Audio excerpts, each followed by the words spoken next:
Beli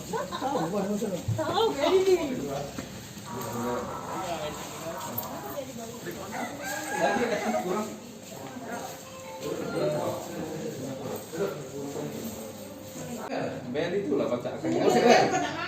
Perhatiin masak Ngobrol bentar sama bapak ini ya. Kak, kejadiannya jam berapa itu, Kak?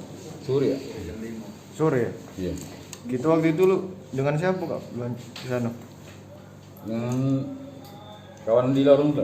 Tapi dia ada melo-melo. Ada akhirnya yang motor Pak dia. Beli apa Pak gitu tuh? Sampai 350 itu. Baju untuk anak yo. Anak gitu kan pakaian anak udah gede. Kita bayar 50.000. Kak. Ngapa cuma kita bayar 50 itu? Aku biasa gitu Kak. Kemarin kan ngomong sama nyanyi aku malam tuh kan. Ya gelap baju itu jadi pasal bau. Bini aku dengan abon 300.000 juga kan. Potong gaji Yai aku. Ngomong sama Yai juga malam kan. Dua kali atau 3 kali kan. Kemarin tuh 350 pinjam 50 kan. 300 baik. Potong jago malam itu. Kasih dah galak. Kau akan itu mabuk. Wah, dia sempat marah juga kok sampai gitu ngeluarin senjata itu. Iya. Jadi kamu nih mabuk waktu kejadian itu Kak ya? Mabuk lah. Balik jogen. Oh. Tapi sempat nebas ke Parang itu. Iya, tapi balik. Enggak di Dino. Kamu memang jaga malam di situ?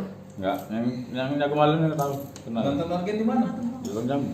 Di mana? Di Gandus. Di Lorong Jambu. Lorong Jambu. Oke. Sebelumnya pernah terbuang enggak Kak? Sudah. Di mana? Kos apa? Sajam. Kapan? Lama.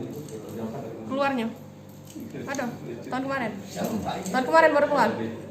Lama lah 5 tahun. Oh. Nama kita siapa Kak? Jalan. Umur? Umur 38. Ngerti apa Kak? Hah? Balik mana? Lorong Pengulu itu 38. Hah? Lorong Pengulu. Jalan Jambu itu lah Pak ya? Jalan Jambu itu lah ya? Kan lorong Pengulu, Lorong Jambu. Orang Pembulu jalan? Maaf? Dibawa mabuk aja lah Pak. Dia tidak boleh. Tidak di situ. Dia ngomong kata sampai Boleh. emosi. Boleh. Bapak tengok benar kalau aku ngomong Ini aja tuh. Kami malu aku. Jadi Bang bisa dijelaskan penangkapan kita ini Bang? Iya, berawal kita dapat laporan dari masyarakat bahwa telah terjadi 365 atau perampokan. Dan juga itu sudah medsos, masuk medsos, media sosial. Ada gambar seorang pelaku perampokan di daerah Tangguh Buntung sini, toko baju. Ya. Di situ si pelaku mengancam meminta pakaian dengan cara paksa. Begitu tidak dikomplain oleh si korban bahwa dia ingin mengambil bank itu dan tidak mau bayar, sehingga si pelaku langsung mengancam dan langsung menebas. Tapi tebasan dengan pedang itu hanya dari punggung pedang, sehingga tidak begitu luka.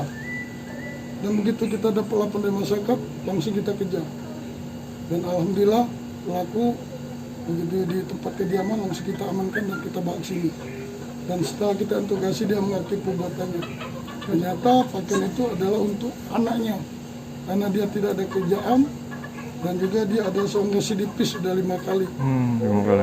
Masuk penjara. Dan ini yang ke-6. Orang bukti yang diamankan Bang? Sementara kita mengamankan senjata kayak pedang panjang dan juga pakaian anak-anak yang sudah diambilnya dari toko tersebut. Saat melakukan tindakan itu memang dia lagi mabuk ya Pak? Itu menurut pengakuan dia. Tapi kalau dia lagi ngabuk, kenapa dia bisa tidak waktu memarang si punggung si sadar itu, kenapa punggung pedang yang ditancapkannya bukannya yang tajam? Dia masih sadar. Iya, berarti dia akan sadar. Pasal dikenakan Bang? Sementara kita masih kenakan dia pasal 365 atau pasal perampokan unsur dengan pemerasan. Ancaman? Ancaman hukumannya 7 tahun ke atas. Oke.